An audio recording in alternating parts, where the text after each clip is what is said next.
उत्तर भारत के दूरस्थल गांव में कहानियों की परंपरा बेहद प्राचीन और गहरी है।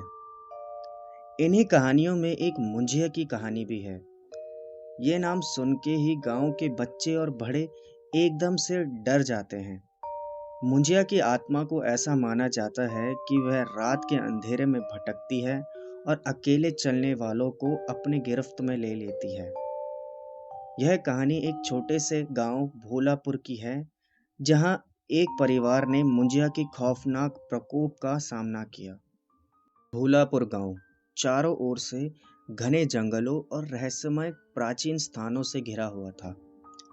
गांव के बाहर एक पुराना और उजड़ा कुआं था, जिसके बारे में कहावत थी कि वह मुंजिया का निवास है।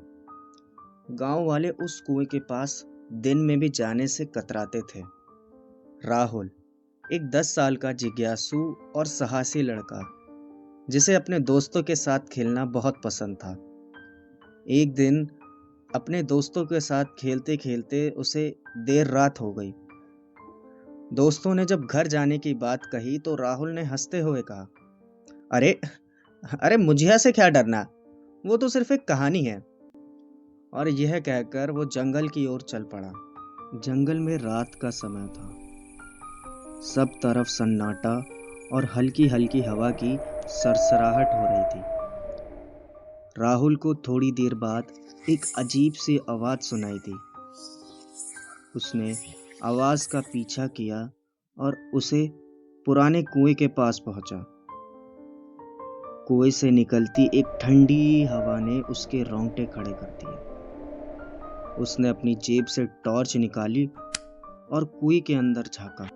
तभी अचानक से कुएं के अंदर एक खौफनाक चीख सुनाई दी। राहुल ने डर से पीछे हटने की कोशिश की, लेकिन उसके पैर मानो जमीन से चिपक गए हो। कुएं के अंदर से एक काले साए ने बाहर की तरफ झांका। वो साया अब धीरे धीरे ऊपर आ रहा था। राहुल का दिल तेजी से धड़कने लगा और उसने दौड़ने की कोशिश की, लेकिन उसकी टांगें मानो जैसे काम करना बंद कर चुकी हों। वो साया अब पूरी तरीके से बाहर आ चुका था और राहुल के सामने खड़ा था। उसकी आंखों में आग जैसी चमक थी और मुंह से खून टपक रहा था। राहुल की उसी वक्त चीख निकल पड़ी,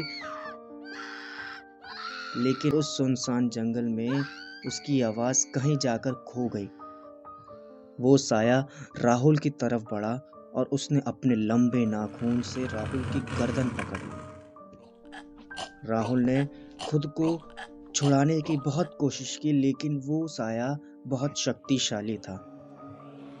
वो साया राहुल को खींचते हुए कुएं के अंदर ले जाने लगा। राहुल की चीख जंगलों में गूंजने लगी, लेकिन कोई उसे सुनने वाला नहीं था। वो साया उसे कुएं के अंदर खींचता गया और राहुल की आवाज धीरे धीरे धीमी होती गई। अगली सुबह गांव वालों ने राहुल को गायब पाया। उसके माता पिता और दोस्तों ने उसे हर जगह ढूंढा, लेकिन वो कहीं नहीं मिला। गांव वालों ने कुएं के पास जाकर देखा, लेकिन वहां भी कोई निशान नहीं था। उन्हें सिर्फ एक राहुल की टॉर्च मिली, जो कुएं के बिल्कुल किनारे पड़ी हुई थी। गांव वालों ने उसी वक्त से उस कुएं को हमेशा के लिए बंद कर दिया और वहां जाने से मना कर दिया। लेकिन उसके बाद भी हर रात उस कुएं से एक भयानक चीख सुनाई देती थी।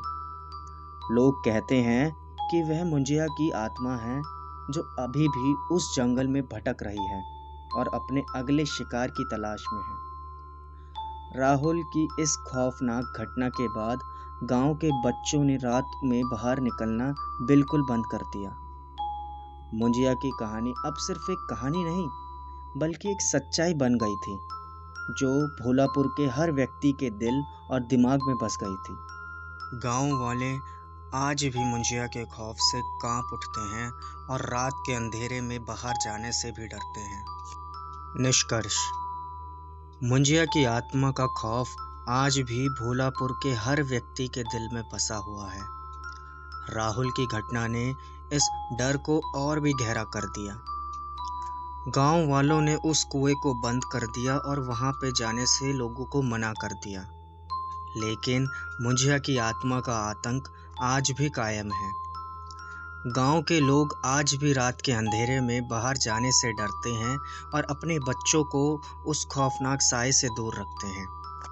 मुंजिया की यह कहानी हमें याद दिलाती है कि कभी-कभी हमारे अंधविश्वास और डर हमारे जीवन पर कितना गहरा प्रभाव डाल सकते हैं। यह कहानी भोलापुर के हर व्यक्ति के दिल में बसी हुई है और शायद आने वाली पीढ़ियां भी इसे सुनकर डरती रहेंगी।